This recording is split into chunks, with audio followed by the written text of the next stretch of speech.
My name is Bev Smith, and I am currently the Executive Director of KIDSPORTS in Eugene, Oregon, and also the Managing Director of Civic Park. And I am on the board of Sport Oregon, which I'm very excited to be a part of because I think there's some great things happening in our state and in particular in Eugene, Oregon. So having that sort of context to work with Sport Oregon is really important for us. My basketball career really began in high school, and then when I came down to the University of Oregon to play here on a full ride scholarship, it really changed my life both academically and as an athlete. And then after college, I went to Italy to play for semi-professional because I just didn't have an opportunity here domestically. There was no WNBA at that time. Just was a professional, couldn't believe that I was getting paid for it. And then in that time also played with the Canadian women's national team. And I think what being an athlete was about is it wasn't about resting on your laurels. Our goal was, or my goal was, to be better than I was yesterday. And that's really hard. That's harder than being better than someone else, because you can always find someone else you're better than. And there's always someone that is better than you. And so I thought when I was going into college, I could be the best basketball player in the world. And I found out pretty quickly sometimes that's not in my control, but I can be the best person. And I think that just bleeds into your life, your professional life, that, hey, I did that pretty well, but can I do it better? The most positive experience with sports, I believe, is just being a member of a team. That's really important. You know, it's not about me, it's about the we. And I really had help operationalizing that mentality from my parents, then my teammates, and above all my coaches, who really brought that understanding that I can be as good as I can be, but without the we, we're not really going anywhere.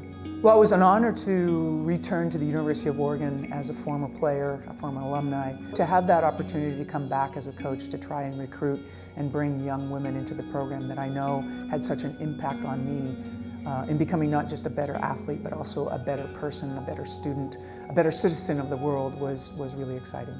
Looking at the 50th anniversary of Title IX just occurring for us, it was huge. I was 12 years old when it was legislated in 1972. I was in Canada, I had no idea what it was.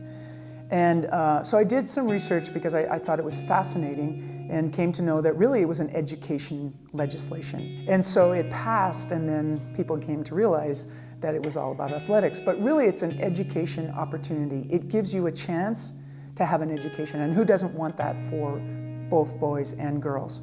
And really what happened is not only did athletics gain more prominence and opportunity, but there were quotas in medical school for women. In 1972, only 7% of women were gained access into medical schools, 9% into law schools, because they had quotas for how many women could be in those traditional male roles.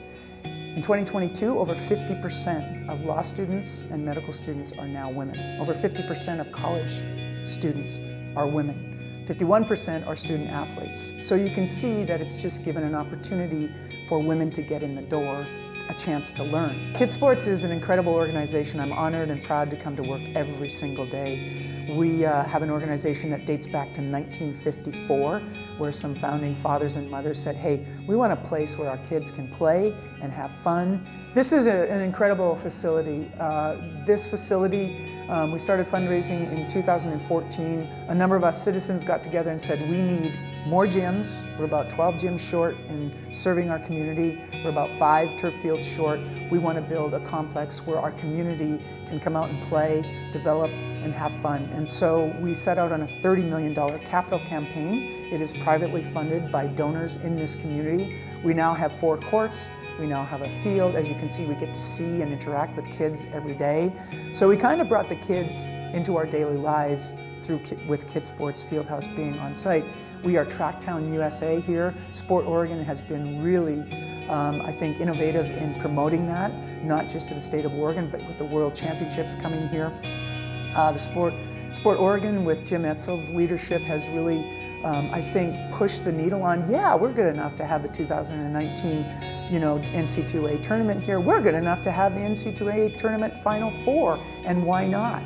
I really like that because as Oregonians, sometimes we're kind of like Canadians. We're really nice and we don't really step up and be aggressive and assertive and say, we got a lot going on here in the state of Oregon and we want you all to share it because there's some really good things. And then it's good for our state, it's good for the economy, it's good for our restaurants, it's good for our hotels, it's good for our beaches.